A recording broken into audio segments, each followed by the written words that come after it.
Chapter 7. For 5 days, the French attacked the British at Fort William Henry. General Webb's men didn't come. It was too dangerous, and Colonel Munro's men had to fight without them. Hawkeye went to Fort Edward and spoke to General Webb. On the way back, the French caught him. He had with him a letter from General Webb for Colonel Munro, and the French took it from him. On the 5th day, Major Duncan went to Colonel Munro. "It's very dangerous here, and our men are tired," he told the colonel.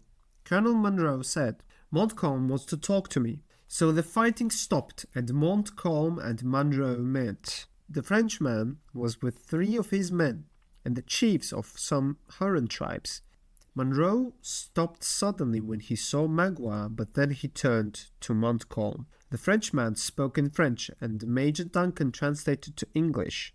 Montcalm started, "We can fight with you and kill you.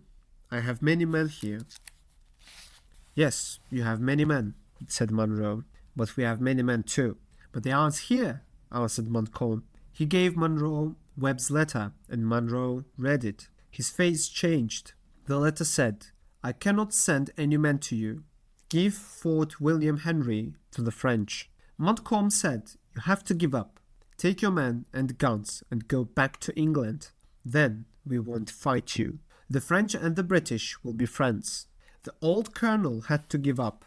Sadly, he came back to his fort and told his men, "We have to leave Fort William Henry in the morning." The next morning, Munro and his men left the fort. There were about 3,000 men. Some were sick, and they walked slowly behind other men. There were some women and children, and they walked behind everybody. Munro looked tired and old. "Your father wants to talk with his men," Duncan told Cora.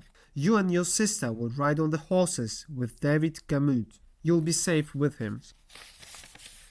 David Gamut was a music teacher in the church. Cora and Alice liked him because he was a good man. The French arrived at the fort and watched the British. The British walked out of the fort and went down the road. Suddenly, Cora saw Magua. There was hatred in his eyes, but he didn't move. Then suddenly he made a famous Indian war cry. More than 2,000 wild and angry Hurons ran out of the woods with knives and tomahawks. In minutes, hundreds of British men, women, and children were dead.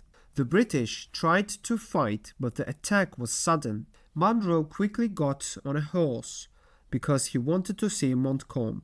Only Montcalm could stop the Hurons. Magua's dark eyes looked for Colonel Munro. He wanted to scalp him. Alice saw her father and cried loudly, "Father, we're here. Come to us, father, or we'll die." Munro looked at his daughters, but he couldn't help them. Alice fell on the ground. Gamut said, "Let's go. Come with me." "You can't save us," cried Cora. Gamut began to sing. An Indian came up behind them and held up his knife. He wanted to scalp Gamut and his girls, but he heard Gamut's song and stopped.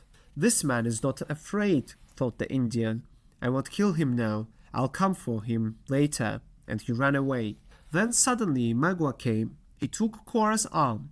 "You don't have to die. You can come and live with me." "I hate you," shouted Cora. "Magua is a great chief," he shouted angrily. "Will you go with me?" "Never. You can't kill me," cried Cora. Suddenly Magua took Alice in his arms and carried her into the woods.